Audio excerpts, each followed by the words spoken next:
বর্ষাকাল শুরু হয়েছে। গ্রামের মাঠঘাট জলে টইটম্বুর। গাছের পাতায় টুপটা বৃষ্টির শব্দ, আর সেই সঙ্গে হালকা কাকের ডাক। এমন দিনে স্কুলে আর মন বসে? গ্রামের চার বন্ধু রাফি, তমা, মুন্না আর পুটি ঠিক করলো আজ তারা যাবে আম পাড়তে। কিন্তু এই গল্পটা শুধু আম পাড়ার না, এই গল্পে আছে রহস্য, হাসি আর এক চোর দলের সাথে এক দারুণ প্রতিযোগিতা। আরে দেখো কেমন বৃষ্টি নামছে। রাফি, আজকে আম গাছটার নিচে যাই চলে বা? সেই বড় গাছটা যেখানে লালচে আম ধরেছে? হুম, কিন্তু কাকাবাবুর ভয় পাস না যেন, উনি তো কারো আম ছুঁতেও দেন না। তারা ঠিক করলো ঝড়ের আগে আগে গিয়ে কয়েকটা আম পাড়বে। কিন্তু তখন শুরু হলো আসল সমস্যা। কারারে আমার গাছে চড়ছ? বৃষ্টি মাথায় নিয়ে এই সময় আম খাওয়ার ধান্দা? ভয় আর পিছলে পড়ার অভিজ্ঞতায় তারা আম না পেরেই ফিরে আসে, কিন্তু হারে না।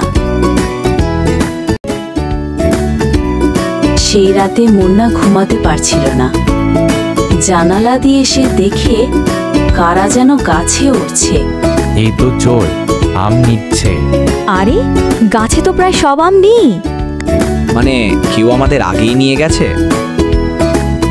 তারা বলল আজকে সন্ধ্যায় আমরা লুকিয়ে দেখব আজকে কে আম চুরি করে। সন্ধ্যায় দেখা গেল দুজন লোক এসে আম পাড়া শুরু করলো। এরা কারা রে? বুঝে গেছি, ওরা আমচোর গ্যাং। দাঁড়াও, এসব চুরি বন্ধ করো।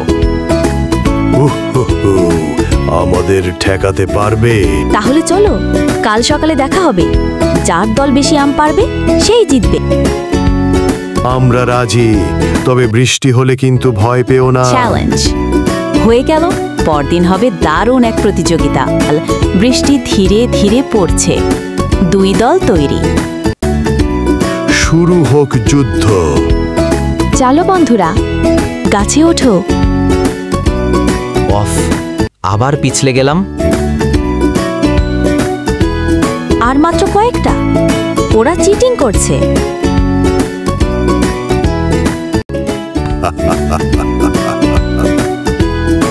কাকাবাবু খুশি হয়ে বললেন, বেশ তো, কেউ কিছু চুরি না করে মজায় খেলা খেলছে।